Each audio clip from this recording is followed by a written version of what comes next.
Everyone, কেমন আছেন? আশা করি সবাই বেশ ভালো আছেন। আমরাও ভালো আছি।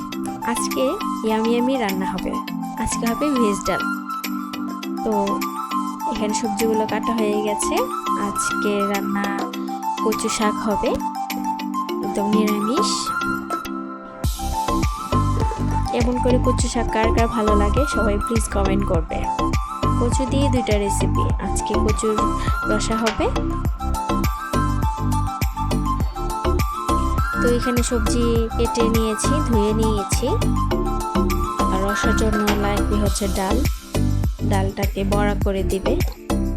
কচু শাকে দিবে হচ্ছে ডাল, আমন ডাল দেওয়া হবে। তো ভেজ ডালের জন্য এখানে মুগের ডাল নিয়েছি। ডালটা এখন সিদ্ধ করে নিতে হবে। পুরোপুরি সিদ্ধ করতে হবে না, হাফ সিদ্ধ করলেই হবে। তো এখানে ঢেলে দিচ্ছে সবজিগুলো। ভেজ ডাল খেতে অনেক টেস্টি লাগে, অনেক ভালো লাগে, একদম সুস্বাদু লাগে। তো দিয়ে দিল হলুদ।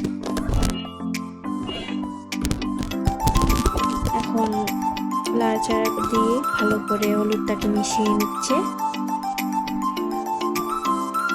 সোমবার মানে বাসায় অনেক নিরামিষ রান্না, আমার তো বেশ লাগে। নিরামিষ রান্না এখন ঢেকে দিয়েছে।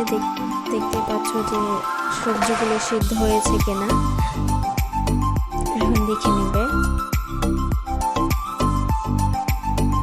এই রান্নাটা অনেকদিন পর করা হলো বাসায়, তাই ভাবলাম তোমাদের সাথে শেয়ার করি রেসিপিটা। যারা নিরামিষ খাও এই রেসিপিটা তোমাদের ভালো লাগবে আশা করি।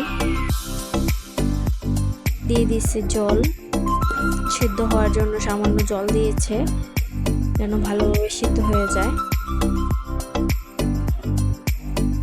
ভেজ ডাল আজকে এক থাল ভাত খাওয়া যাবে এই ভেজ ডাল দিয়ে। তো এখানে সোমবার দেওয়া হবে শুকনো লঙ্কা। শুকনো লঙ্কাটা ভেজে নিচ্ছে ভালো করে। তারপর দিচ্ছে জিরে। জিরেটা দিলে একটা অন্যরকম একটা ফ্লেভার আসে। এই তো দিয়ে দিছে সোমবারে।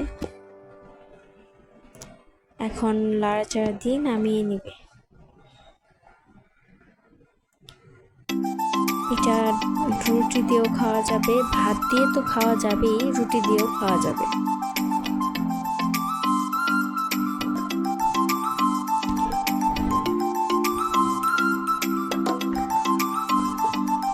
এই তো তৈরি হয়ে গেল ভেজ ডাল।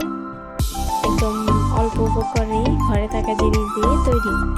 রুটি দিয়ে একদম অসাধারণ লাগে, রুটি দিয়েও ভালো লাগবে খেতে।